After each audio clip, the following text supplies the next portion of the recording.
Welcome back everyone, hope you guys are doing fantastic. It's a beautiful day here in paradise, and I'm going to go today and cut up a Hillman Minx wagon. This one over here, we cut it in half for a trailer, so you use the back half for a trailer and the front half is going to scrap. But I did get an order from a guy, Andy, and he's wanting to export a lot of panels to the UK, so he said he wants to buy the front guards and the doors off this one, plus some other parts in the yard. We'll see if that happens or not. Till the money's in, I don't want to count the chickens before they hatch, sort of thing, but I am going to start cutting it up just in case he says yes, so it's ready to go for him. And if not, then I've got these parts in stock anyway. The car itself was a complete car, but it was in a million bits and no one's going to restore it. It seems a shame because it is a quite solid wagon, but yeah, you don't see a lot of young guys getting into this sort of stuff, and people are not paying me for this sort of stuff anymore. If it was something half decent, it would be gone. But yeah, I'll show you around the car and then we'll get into cutting it up even more. So I'm slowly making a little bit of a dent. I'm making a pile here, an area here, sorry, where I can pile up cars. So we got the Rover 75, got the Ford Anglia behind that, we got a Fiat Crusader there, Austin A30 and the Morris Minor, and we're just going to hopefully get the Morris Minor Ute down here, the Vanguard down here, so it's all in one area and it can keep it under lock and key a bit better. There's a dragster, a Vauxhall Viva HA, there's another two-door Morris Minor, someone's abandoned hot rod project, and way in the back there's a Hillman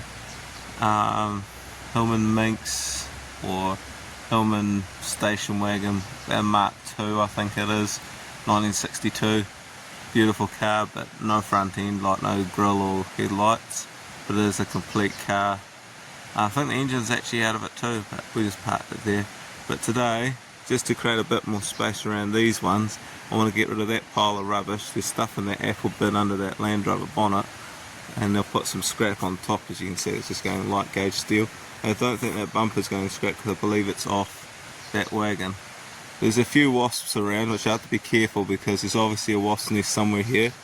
But my idea is to cut this door off and these guards. So these guards, believe it or not, they're not bolted on, so they need to be cut. So I'll probably end up having to cut the firewall off, through the firewall, sorry, in the guard, and just get these guards off. But these guards are mint, like no rust at all.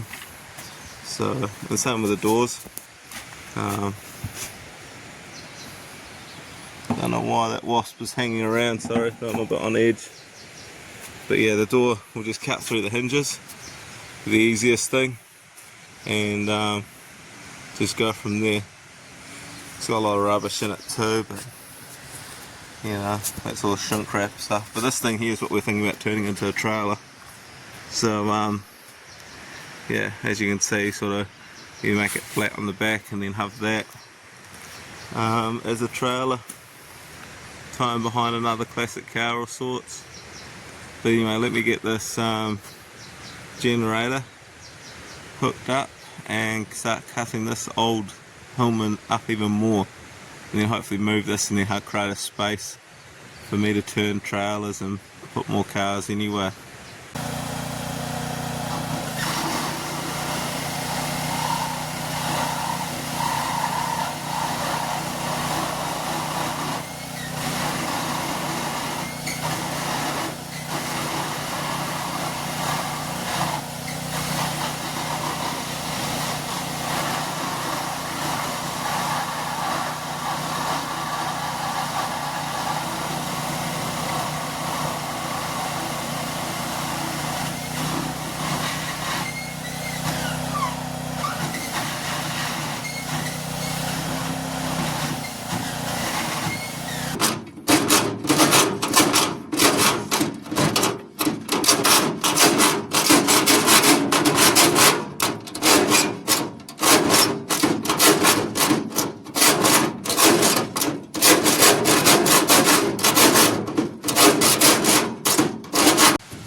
job isn't going to happen today anyway. I've decided just to get into this thing because this old forklift is off the scrap. It's a good old forklift back in the day.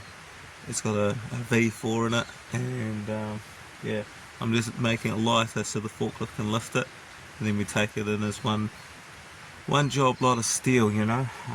It might go as unprepared at what, $220 a ton. It's 2 ton here, so that's $440. But some of the heavier steel bits there I'll probably put into the inside steel, which is $300 a ton I think at the moment. So even if I get $400 to $500 for this as it is unprepared, it's well worth taking through. I've got the wheel off just now.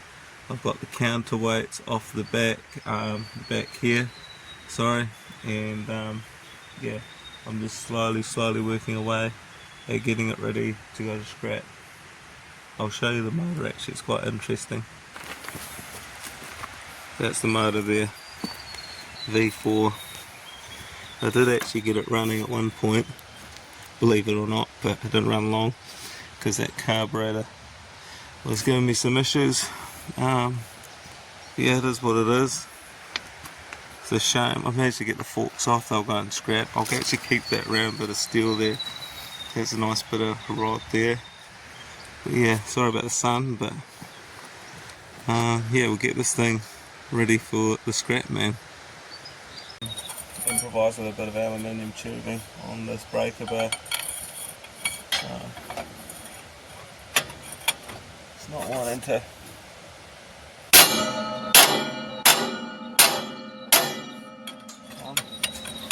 obviously it's never been off before.